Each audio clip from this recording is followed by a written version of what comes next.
Hello, thank you so much for tuning in today. We're going to look at PSATs. What is a PSAT?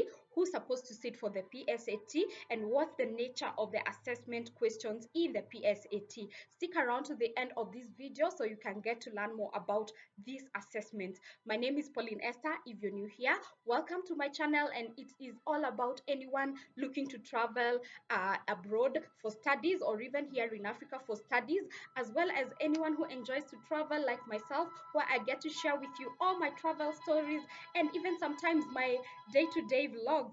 Thank you and stay tuned. Well, what is a PSAT? That stands for a preliminary scholastic aptitude test, right? Did I say that right? Let me try that one more time. Preliminary scholastic aptitude test. There are three PSAT related assessments. The first one is the PSAT 8/9. The second one is the PSAT 10, and the third one is the PSAT National Merit Scholarship Qualification test. That is the final one leading you to the SAT. What is tested on the PSAT? Well, just like the SATs, the PSATs include two sections: evidence-based writing and reading, and math. That's the two areas, or the two sections, comprises of three tests in reading, writing, language, and math. Well, you have to be really careful, or you have to really be prepared for your SATs, and that is why you really need to sit for your PSAT, because it's generally a preparation into the SATs.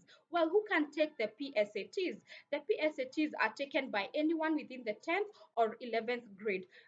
For example, I got a call yesterday from a parent of a student who is meant to take the PSATs, and they were not aware of what it actually means, yet their child was actually telling them that they are not interested in taking the PSATs. So what I'd actually say at this point is it might be optional for you to take the PSATs, but remember, you would need it for preparation at the point when you'd be sitting for your SATs. So the best thing to do is take the PSATs to prepare yourself to sit for the SATs, because the PSATs definitely are a practice assessment for the SATs.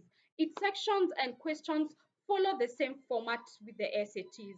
All right. So, what makes the PSATs unique from the rest of the tests in the SAT suite of assessment is that it's the qualifying test for the National Merit Scholarship Program.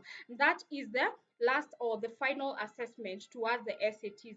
So, what that means is any top performing students in the PSAT and NMSQT, which means the National Merit Scholarship Program, is able to be recognized and even receive a prestigious award program. So it's quite an advantage. Most students would ask, how long are the PSATs in terms of the timing? They take under 3 hours thereabout.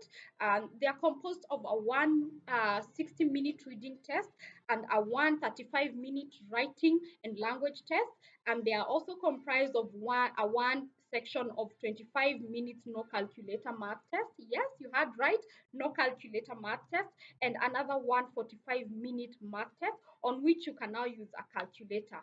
So with breaks, the entire test would take you about 2 hours and 55 minutes each. So what is tested on the PSAT? Remember, I mentioned earlier on that it's comprised of two sections: evidence-based writing and reading, and math.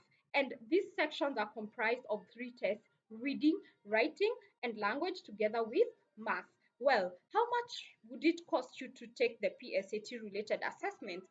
The good news is that these tests are offered by your respective schools, and that means the tests are billed to the school at a set fee per student. Many schools cover all or even part of the cost for their students. It depends with which school you're currently in or your child is currently studying in. And if you have not received details from your school, then it would be advisable at this point to ask the school counselor, for clarification.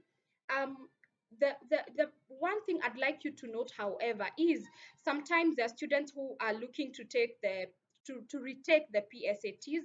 That would have to be organized by your school. Remember, these are tests normally provided by your school.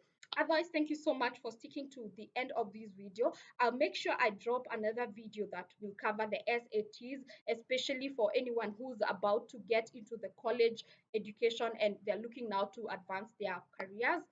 And make sure you leave questions or even a comment, especially if you've already taken your PSATs or you're preparing to go take them this season. And thank you so much. Make sure you also recommend this video to anyone who's looking to maybe sit for their PSATs and they've not really quite understood the relevance of the test themselves.